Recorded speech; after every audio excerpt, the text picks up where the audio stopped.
కేవలం ముద్రగడ చేసిన కాపు ఉద్యమంతోనే తెలుగుదేశం పార్టీ ఓడిపోయింది. రిషి గారు, మీకు అలానే పెద్దలు దివి గారికి, కనపర్తి గారికి శుభోదయం. ఎవరు కూడా శుభోదయం. అంటే ఇప్పుడు 2019లో ముద్రగడ్డ గారి వల్లే వాడిపోయిందంటే 2019 ఎలక్షన్లో అయితే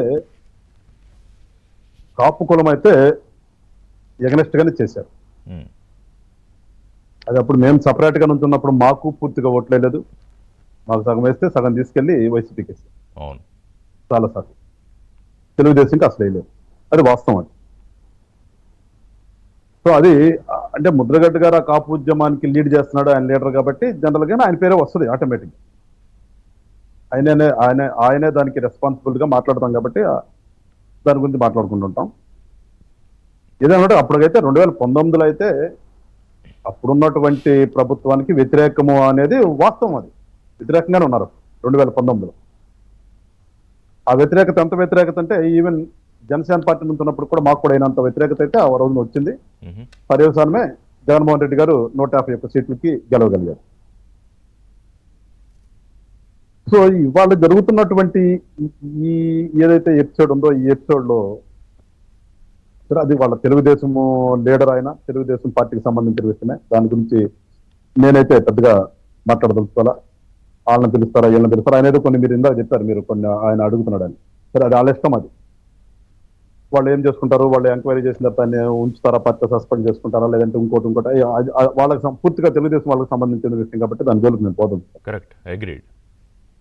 కాకపోతే దౌర్భాగ్యం ఏంటంటే ఈ రాష్ట్రంలో ఈ సోకాల్డ్ కాపు నాయకులు కూడా తెలుసుకోవాల్సింది, అసలు ఇన్ని కులాలు ఈ రాష్ట్రంలో ఉంటే ప్రతిసారి కాపు కులమే ఎందుకు రోడ్డు మీదకి వస్తుంది? ఇదే ఎందుకు డిబేటబుల్ ఇష్యూ అవుతుంది? మేబీ ఎక్కువ ఉంటే ఉండొచ్చు కాక, ఎక్కువ ఉన్నంత మాత్రాన పట్టట్లేదు. ఏమన్నా గంపలో వేస్తే గంపలో పట్టకపోతే బయటకు వచ్చినట్టుగా ఇంత రాష్ట్రంలో నీకేమన్నా ఇంట్లో చోట్లేదు రోడ్డు మీదకి వస్తున్నా అంటే అసలు నాశనం చేస్తుంది ఈ సోకాళ్ళ నాయకులు అని చెప్పుకునేవాడు. వీళ్ళ వల్లే ఈ దౌర్భాగ్య స్థితికి వాళ్ళ మాట్లాడితే ఈ కాపు పదం అన్నిటికీ ప్రతిదానికి ఎవరితో తిట్టించుకోవడానికి ఇదే అవుతుంది. వేరే వాళ్ళ మేధావులు నలుగురు కూర్చుంటే వీళ్ళేదో రౌడీలు రా వీళ్ళు, లేదంటే వీళ్ళు సన్నాసులు, వీళ్ళతో జాగ్రత్తగా ఉండాలి అని ఒక విలన్ గా ఈ కులాన్నే ఒక విలన్ గా క్రియేట్ చేసేటటువంటి ఒక సందర్భం వస్తుంది. రకరకాలు వస్తున్నాయి బికాజ్ ఆఫ్ వీళ్ళ యాటిట్యూడ్ వల్లే.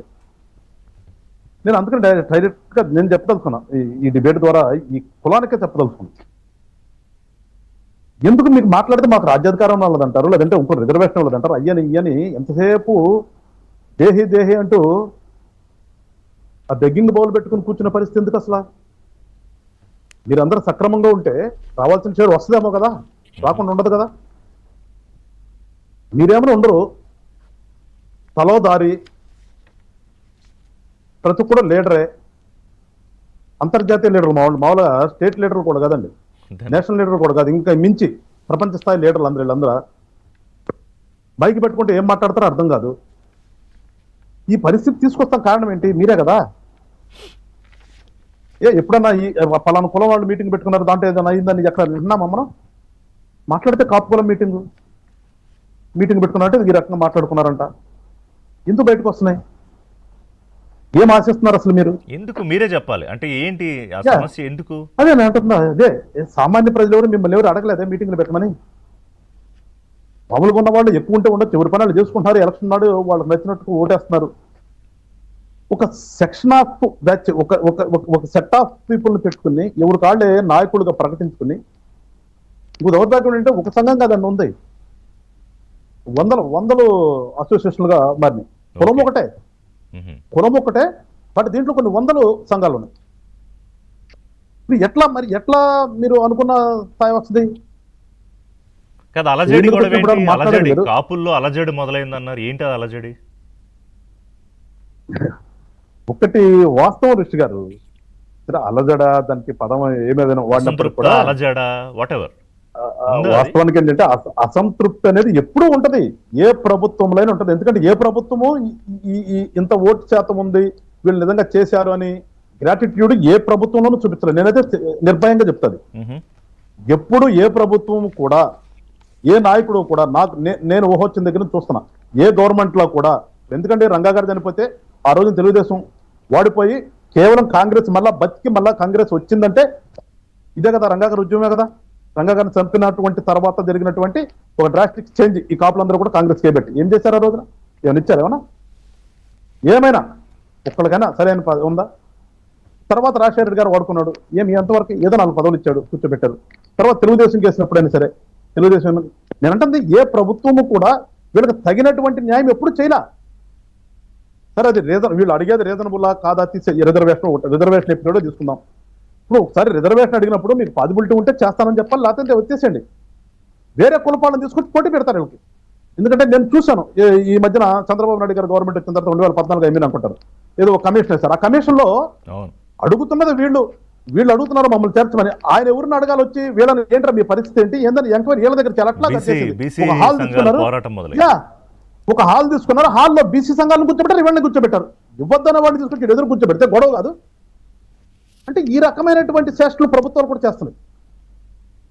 ఒకటి నేను మళ్ళీ చెప్తున్నా, ఒకటి ఏంటంటే వీళ్ళకి మాత్రం తగినటువంటి న్యాయం అయితే ఈ రాష్ట్రంలో జరగట్లేదు, జరిగిద్దని కూడా నేను భావించట్లా. వీళ్ళంతా ఏ రకంగా రాజకీయ పరంగా జరగదు, లేదంటే ఇంకో రకంగా పెరగదు. ఇవాళ ఎంప్లాయ్మెంట్ తీసుకుంటే మా అన్న ఉన్నాడు, మళ్ళీ నా మీద అయిపోగానే మళ్ళీ పోటాడుతాడు కనపడుతున్నా. ఇవాళ ఎంప్లాయీస్ ని తీసుకుంటే సరైన పోస్టింగ్ లేదు వీళ్ళకి ఎక్కడ కూడా.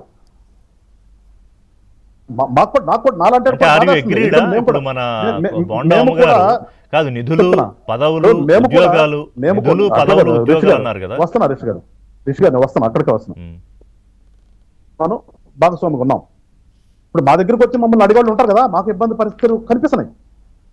కొన్ని వాస్తవాలే, అవాస్తవం అని చెప్పలేం. దాంట్లో కొంత అయితే అంట్రెస్ట్ గా వీళ్ళని అనుకున్నాను. ఎందుకంటే ప్రతి ఒక్కళ్ళు ఏదో ఒకటి ఆశిస్తారు కదండి.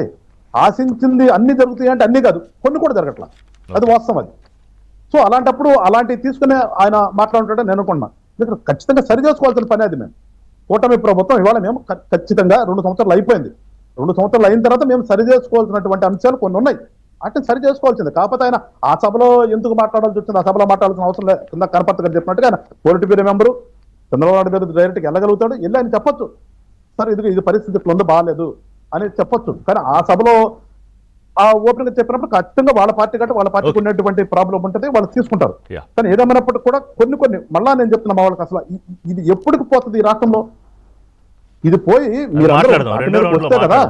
నా ప్రశ్న కూడా ఉంది అది, రాష్ట్రాన్ని ఏం చేయబోతున్నారు వీటన్నిటిని పెట్టుకుని అని. ఒక చిన్న బ్రేక్ తర్వాత డివిఎస్ గారు మీ దగ్గరికి వస్తా. I need your analysis on this. Short break. అక్కడ వరకు ఒప్పుకోవాల్సిన అంశం. ఇప్పుడు 2014లో రాష్ట్ర విభజన తర్వాత చంద్రబాబు నాయుడే ముఖ్యమంత్రిగా ఉండాలని రాష్ట్ర ప్రజలు ఎందుకు అనుకున్నారు? ఆ నిర్ణయంలో ఎక్కడన్నా కులం ఆస్పెక్ట్ ఉందా? 2014లో రాష్ట్ర విభజన తర్వాత రాజధాని లేని రాష్ట్రానికి రాజధాని కావాలి, పిల్లలకు ఉద్యోగాలు కావాలి, అసలు భవిష్యత్ ఏంటి, అగమ్యగోచరం, గందరగోళం, రెవెన్యూ ఉన్న ఒక రాజధాని నగరం లేదు. ఈ అన్ని అంశాల ఆధారంగా 2014లో చంద్రబాబు నాయుడిని గెలిపించారు. అప్పుడు చంద్రబాబు